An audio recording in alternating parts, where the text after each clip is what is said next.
Assalamualaikum warga Sukamaju, ketemu lagi dengan tim Maju Aquatics. Pagi ini kita lagi mau nengok kolam dulu sebelum tiket ya. Aku masih jadi budak korporat, jadi masih kena tiket. Oke.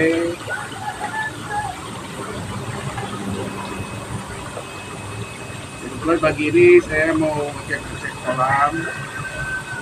Beberapa hari yang lalu lagi kurang sehat, jadi sakit gitu.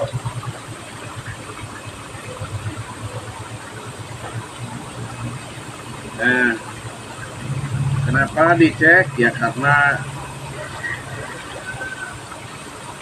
ini kolam tidak memperbaiki dirinya sendiri.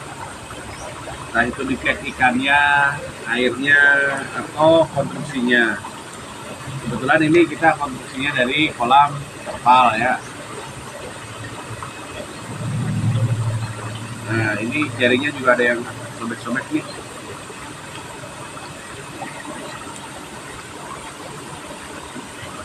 Bentar.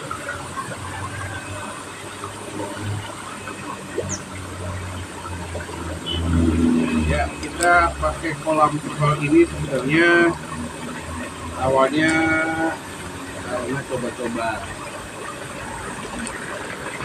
Kenapa? Karena kebetulan di sini tanahnya itu masih gembur. Jadi kalau kita bangun pakai kolam beton yang di permanen, itu nanti ambles. Kalau ambles jadi nasibnya kayak yang di dalam, otak rambut makin gede. Setelah gede akhirnya ya hancur juga gitu.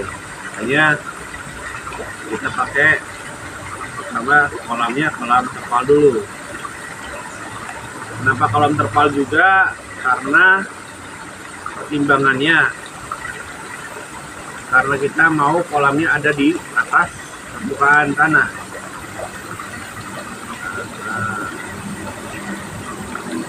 Karena kita nggak mau kolamnya ada di bawah permukaan tanah yang nantinya merepotkan untuk pemeliharaan atau maintenance ya. Wah, kok udah rapuh. Udah rapuh nih.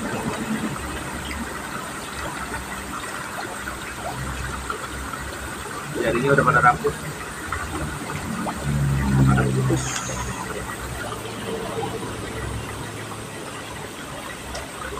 Bentar ya. Nah, lumayan lah. Jadi kita pakai konstruksinya, kerangkanya pakai besi. Karena kalau pakai kalau pakai beton yang tembok kayak gitu, itu karena tanahnya di sini masih gembur, jadi belum padat. Harusnya dipadatkan dulu prosesnya. Kalau pemadatan makan waktu lagi, makan biaya lagi. Kita kesimpulkan pakainya pakai kerangka besi, dikasih wire mesh, terus baru dilapis, kemudian baru terpal. Alasannya kenapa? Ya karena kepraktisan tadi. Kalau kita mau gali, bisa aja kita gali, cuman kebetulan di sini airnya dekat sumber airnya, jadi kedalaman 1 meter itu udah air semua.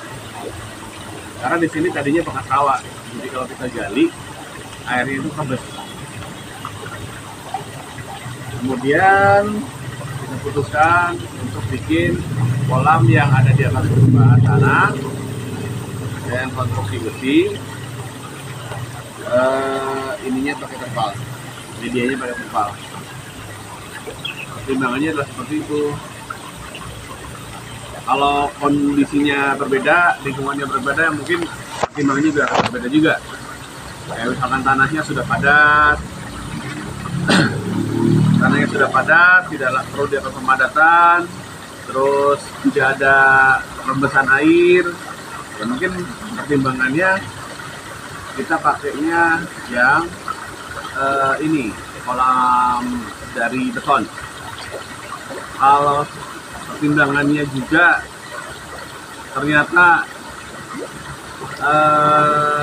kebetulan tanahnya memang agak berundak-undak ya, artinya ada ketinggian sama pembuangannya ada di bawah. Kita mungkin pertimbangkan untuk kolamnya kolam gali, jadi kolamnya digali tapi pembuangannya tetap ada di bawah.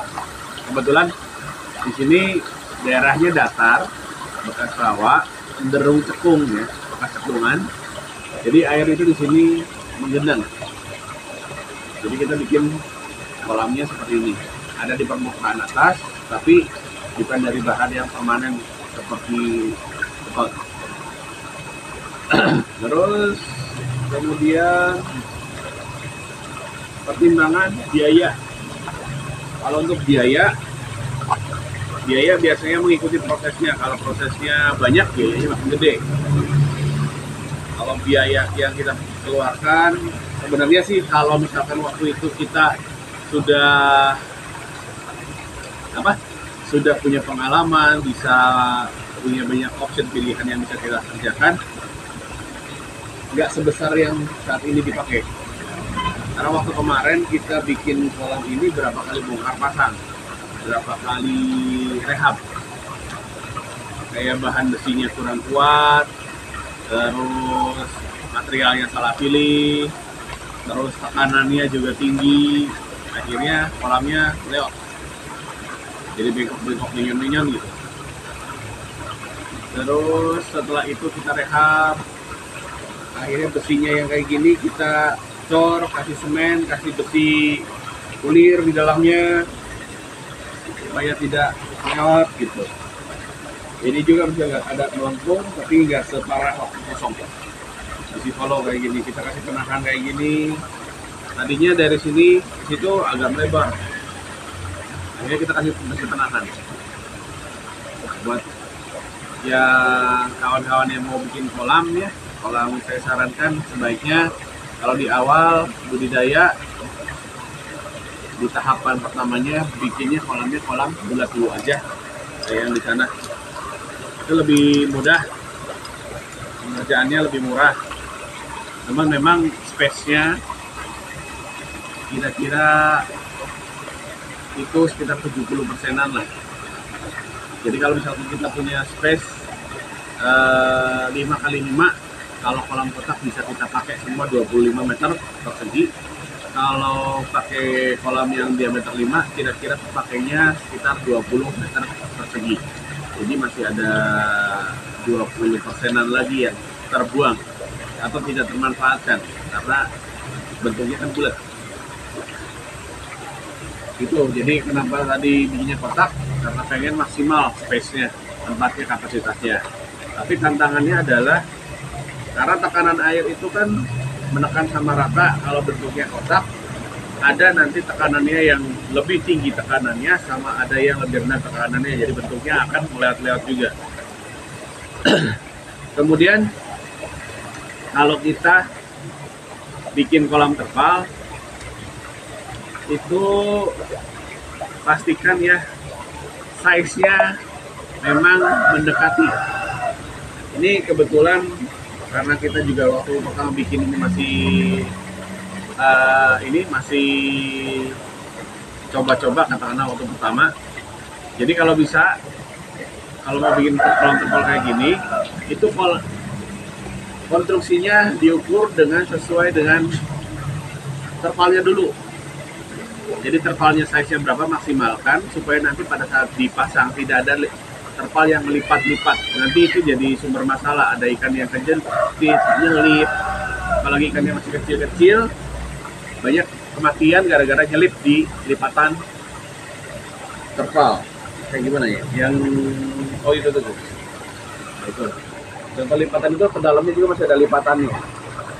Jadi kalau misalkan bikin kolam terpal, lebarin dulu, dipasangkan dulu di tanahnya, baru kita bikin konstruksinya sesuai dengan kolam terpal. Waktu kemarin kita pesennya bikin ini dulu, bikin konstruksi dulu, baru kita pesen terpalnya.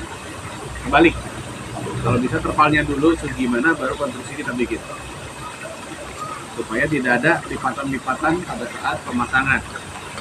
Sebisa mungkin nge-press gitu. Kalau misalkan enggak, ya paling enggak ada lipatannya dikit tapi nggak sampai lipat kayak nutup blok gini. Itu kelebihannya kolam terpal ya lebih murah daripada kolam beton, lebih cepat pengerjaannya. Jadi kalau misalkan konstruksi selesai dipasang plek, sehari 2 hari dibersihkan, dikasih udah nyampe seminggu selesai. Kalau kita kolam beton, betonnya harus di curing dulu, itu makan waktu 28 hari baru kuat betonnya, baru bisa nahan tekanan. Kalau baru seminggu 2 minggu udah gitu ya, isi air nanti sedang retak betonnya. Walaupun udah dikasih tulangan ya, ujung-ujungnya nanti betonnya cuma kerangka aja, jadi dilatih terpal lagi. Oke. Kalau misalkan ini nanti untuk perawatannya tergantung kerangkanya. Kalau kita pakai kerangka kayak gini, waspada karat ya. Juga kita pakai kaos-kaos peingkatnya udah mulai berkarat, karena daerah sini airnya cenderung asin. Terus kelemahannya kolam terpal adalah bocor. Ya kolam beton juga bocor sih, cuman kalau misalkan kalau bocor lebih risiko bocornya kalau ketojos-tojos, apalagi kalau misalkan nanti pada saat di dasarnya itu kita nggak rapikan, artinya dibersihkan. Kalau bisa lagi ya, di dasar itu sebelum masuk terpal ada pelapisnya dulu, entah itu kayak busa ati atau evakuum itu, atau tanahnya benar-benar dirapikan, bisa dengan sekam, bisa dengan pasir yang tidak ada kerikilnya. Jadi ada kepadatan tertentu pada saat kita masuk turun, tekanannya nggak akan bisa merobek dari ukuran terpalnya. Oke, begini mendung ya. Segitu dulu mungkin ya. Terima kasih atas waktunya. Semoga bermanfaat. Kalau bermanfaat boleh diklik like, comment, subscribe atau share. Assalamualaikum warahmatullahi wabarakatuh.